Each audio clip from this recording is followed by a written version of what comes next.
Amis entendu le besoin des corbeaux sur nos plaines.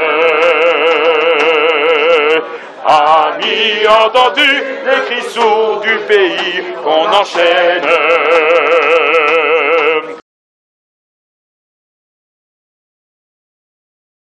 Autrefois, sans entendu, on n'est pas la télévision qui bouffe énormément de jeunes et d'emplois. Mais il y avait tout de même beaucoup de travail. Parce que dans toutes les villes de France, il y avait des troupes. Il y avait des saisons d'hiver à Bordeaux, à Marseille, à Lyon, enfin partout, tu comprends ce que je veux dire. Et puis l'été, dans toutes les villes d'eau, il y avait des saisons d'été avec 5 mois de travail entre mai et septembre. Et les 3 quarts du temps, quand tu partais à la fin septembre, tu étais réengagé pour l'année d'après. À Vichy, au Mont d'Or, à Vittel, il y avait énormément de comédiens qui, pendant des années, avaient au moins 5 mois d'assurés par an, oui. ce qui est énorme. Michel Pinson, Monique Pinson-Charlot, vous êtes les auteurs de ce livre dont on a parlé il n'y a pas très longtemps, La violence des riches. Est-ce que vous pouvez nous expliquer le sens de votre présence aujourd'hui ?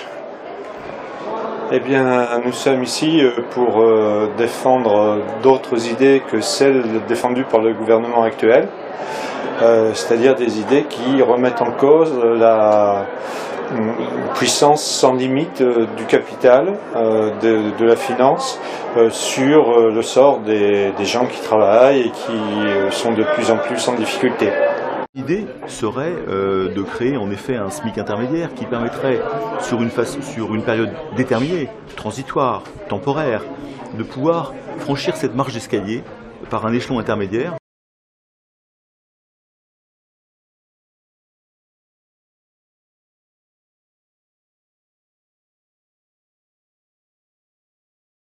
Temporaire et qui permettrait à des personnes en difficulté ou à des jeunes eh bien, de monter d'un cran et surtout d'arrêter d'être au chômage et de rentrer dans l'entreprise. Nous ne sommes pas du tout d'accord avec les accords du MEDEF. C'est vraiment quelque chose qui crée un climat de division entre les Français. Et je veux dire que nous sommes les artistes au plus près de tout le monde. C'est-à-dire les précaires, les chômeurs et surtout les chômeurs qui ne sont pas indemnisés. Le régime des intermittents, c'est pas une anomalie pour vous? Non, ce n'est pas une anomalie, parce que il faut d'abord comprendre que les artistes, je pense notamment aux acteurs de théâtre par exemple, ce sont des personnes qui prennent des risques. Oui.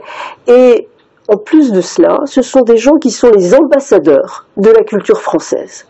La culture française, c'est un des atouts majeurs de notre pays. En ce moment, on est en création, j'embauche une dizaine de personnes pendant 2 mois, et puis le mois prochain, on ne joue plus, et pendant plusieurs mois, on aura besoin de personnes dans la compagnie si c'était un suivi administratif. Donc l'intermittence a cette souplesse-là. Si demain on supprime le poste, mon poste et moi, qu'est-ce que ça va changer pour qui? Moi je ne vais pas pouvoir faire vivre ma famille, ce qui est relativement dommage.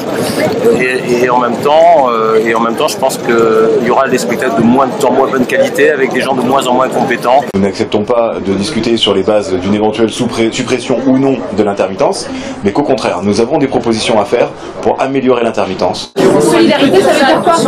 Bienveillance, ça veut dire quoi? On n'est pas là pour emmerder le MEDEF. On est là parce qu'on va tous perdre notre emploi. Tout ce que le MEDEF est en train de faire circuler, c'est faux. Et on a des propositions. Il faut qu'on fasse. Et on a besoin de ces gens-là. C'est tout. Si on n'a pas ces gens-là derrière nous, c'est la mort.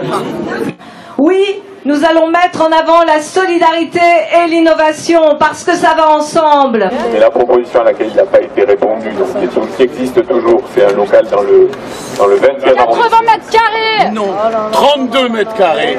32 mètres carrés. Et vous vous moquez. Combien de mètres carrés? Non mais arrêtez de nous moquer. 32 mètres carrés. Vous ne pouvez pas vous permettre de dire ça. 32 mètres. Soyez. Mais moi, j'y suis allé. Moi, je l'ai visité. Et à certains endroits, 1,80 m de plafond. À certains. Si. Allez-y, allez-y. Vous l'avez vu ensemble demain.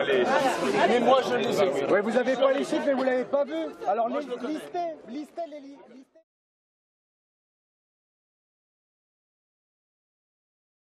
Ça me renvoie 10 ans en arrière. Voilà, j'ai l'impression qu'on n'a toujours pas avancé, j'ai l'impression qu'on se bat toujours contre des moulins. On a aussi bien en tête qu'il y a d'autres précaires qui seront peut-être encore plus dans la difficulté que nous, donc la mobilisation, elle doit être maintenue, même si notre régime est préservé. Et ça, rien n'est sûr encore. Est-ce qu'on veut encore des petites compagnies, des choses proches des gens?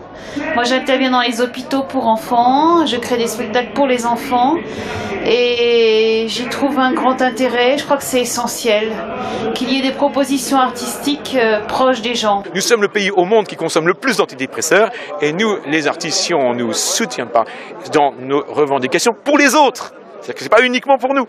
Je veux dire, on parle aussi des chômeurs non indemnisés, ceux vraiment qui sont à bout de course. Vous comprenez ce que je veux dire? C'est qu'au fond, nous, on a comme musiciens des oreilles très grandes et on n'entend pas la vanité du monde, on entend la souffrance du monde. C'est une absurdité de penser qu'un acteur puisse s'appuyer sur ce système pour ne pas travailler. C'est méconnaître totalement ce qu'est un artiste. Un artiste qui ne travaille pas, c'est un artiste mort. Oh, les partisans ouvriers